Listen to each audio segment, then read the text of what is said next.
Abang kan Bang Haif kan tadi singgung terkait dengan efisiensi anggarannya. Kemudian ini kita melihat atau secara objektif ya. Jadi kita melihat secara objektif. Jika gedung kantor bupati difungsikan, sementara di sisi lain kita mengetahui ya. Jadi kita ketahui bersama bahwa beberapa kantor dinas itu masih menyewa rumah masyarakat untuk dijadikan kantor. Tentu ini menjadi pertanyaan publik. Menurut pandangan Abang, Bang Haif ya, dan Bang Kerol juga ya, apakah kondisi ini tidak justru menimbulkan pemborosan anggaran daerah? Silakan Bang Haif.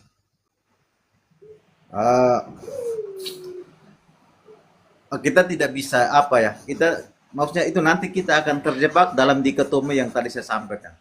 Kalau misalnya kita anggarkan anggaran untuk melanjutkan kantor bupatinya, seolah-olah yang menjadi haknya masyarakat untuk kebutuhan dasar masyarakat itu tidak terpenuhi karena uangnya larinya ke kantor bupati.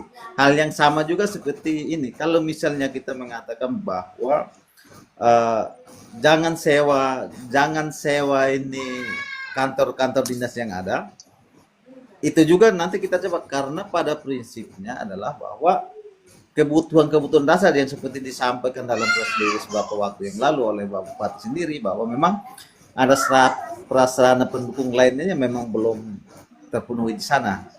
Nah, ini kan buah si malakama. Jadi nanti kita akan terjebak pada dikotomi. Oke lah, kita memahami fiskal kita. Untuk sementara kalau misalnya harus kontrak tidak apa-apa, tetapi harus secara bertahap.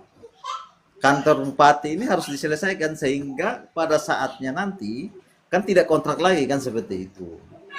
Maksud saya seperti itu. Jadi saya tidak di dalam pemikiran bahwa kontrak sekarang boros karena tidak menganggarkan pada saat yang sama. Mungkin fiskal kita untuk sekali jalan program mungkin tidak kuat, ya. Seperti itu. Untuk saya itu dulu ya, Om Gams. Oke, baik ya Bang Kerol.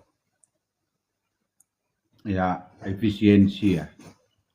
Masyarakat Malaka ini pada umumnya sudah tahu belum efisiensi yang dikenakan, yang skalanya nasional yang dikenakan kepada seluruh Indonesia itu, termasuk salah satunya Kabupaten Malaka. Itu efisiensi yang dilakukan kan perjalanan dinas, rapat dan kegiatan seremonial, belanja ATK.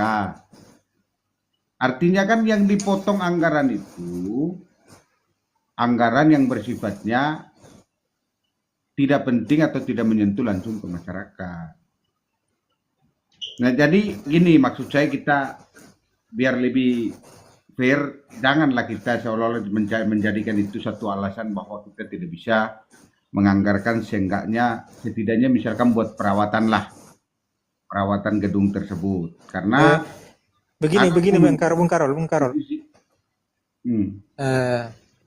Terkait dengan efisiensi tadi penjelasan saya kan terkait dengan rumah masyarakat yang disewakan tadi ya sebagai kantor dinas. Justru itu apakah tidak menimbulkan pemborosan anggaran daerah? Ya, itu salah satunya seharusnya yang rumah seperti itu tidak boleh terjadi, karena kan kita sudah punya gedung sendiri. Kalau menggunakan gedung sendiri kan sepertinya lebih hemat. Yang kita bayar hanya listrik dan operasional lain-lain. Tapi kalau bentuknya kita masih sewa rumah masyarakat, ya anggaran yang seharusnya misalkan kita kasih ke masyarakat jadinya terpotong ke sewa rumah tadi. Hal-hal seperti itu mungkin dipertimbangkan lagi ke depan. Ya, setidaknya uang sewa rumah itu bisa masuk ke program prioritasnya Pak Bupati dan Wakil Bupati lah. Yang menyangkut terkait masalah yang revolusi pertanian dan lain sebagainya kan bisa dialihkan ke sana.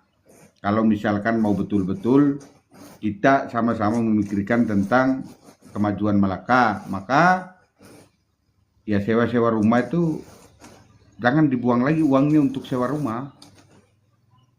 Kan seperti itu. Kalau misalkan ditanya boros cuma-cuma, ya tentu boros lah Om Gamarius.